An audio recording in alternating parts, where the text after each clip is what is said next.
Welcome.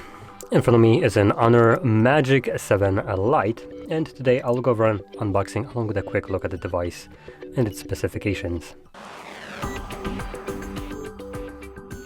Let me just look for the device. I didn't actually prepare that right before I started recording, so there we go. So, opening it up. There we go. Get in. Put the phone upside down for some reason.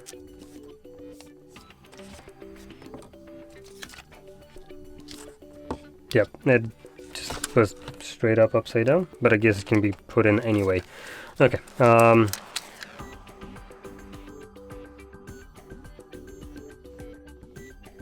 So there we go. That's everything that we get in the box. Not much in terms of like accessories. We just have a cable and paper and actually, well, the phone. But in terms of the phone, let's start with that. I'm gonna first mention the price of this device, which, if that is correct, for an HONOR device, again, that's going to be way too expensive no matter what they most likely are offering. And it seems to be... Okay, so it's not as expensive as I have it on GSM Arena. GSM Arena has it a little bit exaggerated, but it's still on a higher end price. Oh, maybe not higher end. It's about, what is it, $300? Let me just kind of looking at it. A little bit more. $400. That would be the correct price. $400, which includes already tax. So with that out of the way, let's go into the specifications, and you can be the judge of it if you think that $400 is justified for a phone like this. So, starting off with the display, we have a 6.78-inch display with a resolution of 1224 by 2700 pixels. It is an AMOLED display, 1 billion colors, 120 Hz refresh rate, and peak brightness of whopping 4000 nits.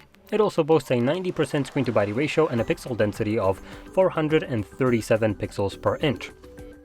Display-wise, we have a pretty decent display right here. Now, if we then go into the internals, we also have a not bad device. So, let's begin with the battery. We have the new battery type, I presume. Let me just quickly change. Yep, it's a silicone-based one. So that is a 6600 mAh battery. The phone is relatively small, as you can possibly see. So fitting previously a battery of this size would have been an impossibility.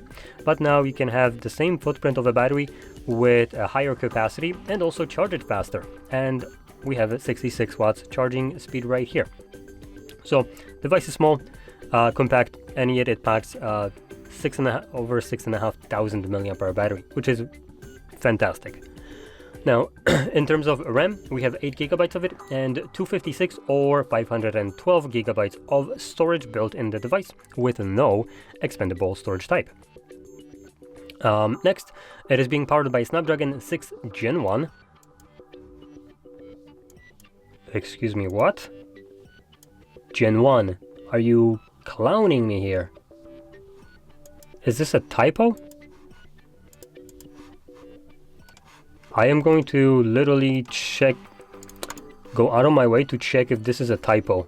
There is no way they want this much in this case for a Snapdragon 6 Gen 1 in 2025. And it is a Gen 1. Wow! That is insulting in this case. Okay. Now, let's just continue on.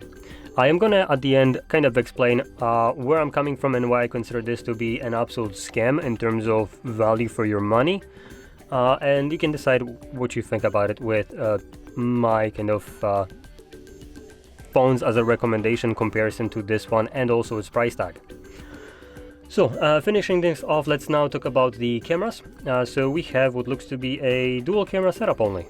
Though this one looks either like it's fake or just a 2 megapixel macro or something like that. So, the main sensor is a 108 megapixel f1.8 aperture wide sensor with optical image stabilization, and then we got a 5 megapixel f2.2 ultra wide. Apparently that's a 5 megapixel.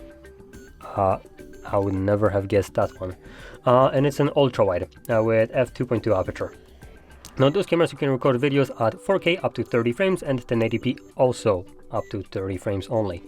And then at the front we have a selfie cam, which is in this bit wider kind of hole punch camera, inspiration from Apple, I guess. It's a 16 megapixel f2.5 aperture wide sensor that does 1080p at 30 frames as well. So very disappointing for how much space it's taking at the front of your screen. And lastly, going into the build quality, we have aluminum frame.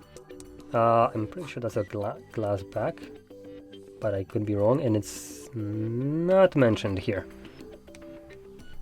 Yeah, I don't see the mention of the back, but I believe this is glass. And the device also comes with a drop resistance up to 2 meters. I wouldn't be testing that out. And IP64 dust and water resistance.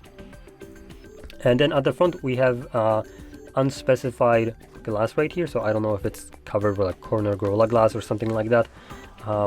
So not much there.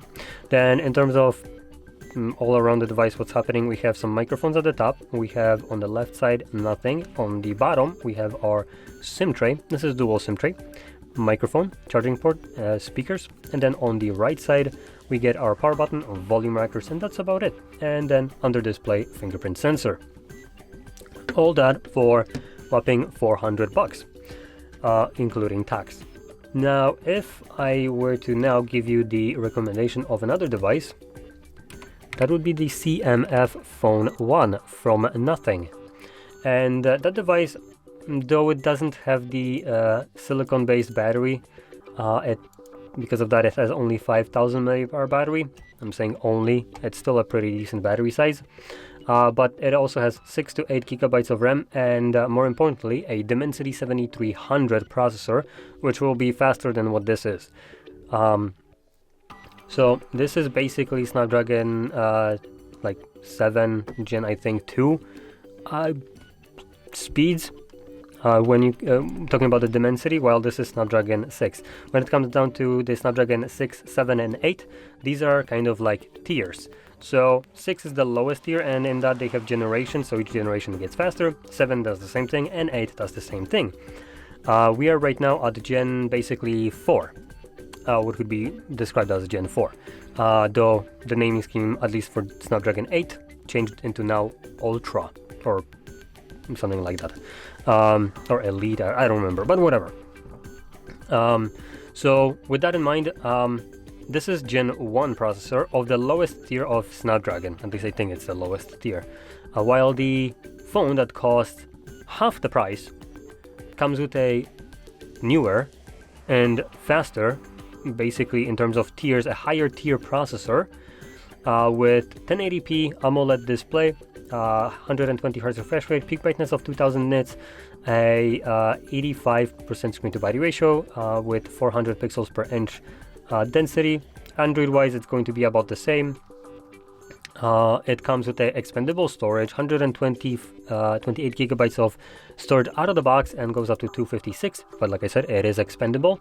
Camera wise we have 50 megapixel wide sensor and 2 megapixel depth one. Depth one is basically a sticker camera, I'm not gonna sugarcoat that, but it does 1080p up to 60 frames, unlike this one that does it up to only 30. And the selfie is also a 16 megapixel that does 1080p at 30 frames. So in general, for $200 you have about the same or better device in terms of speeds than what you get right here for half the price.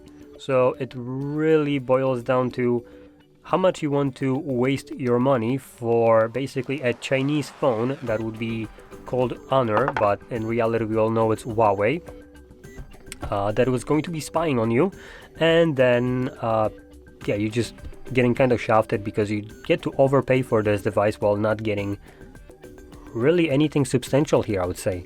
It's an outdated device, and I'm talking about like outdated by massive amount of time, nearly 3 years of age that has been released now for a price of a mid-range device while it's rocking low-end specifications in terms of processor. So yeah, for $400 you can get a much better device than what you have right here. So I wouldn't recommend picking this up ever. Now, with that being said, hopefully you found this video helpful, and if you did, don't forget to hit like, subscribe, and thanks for watching.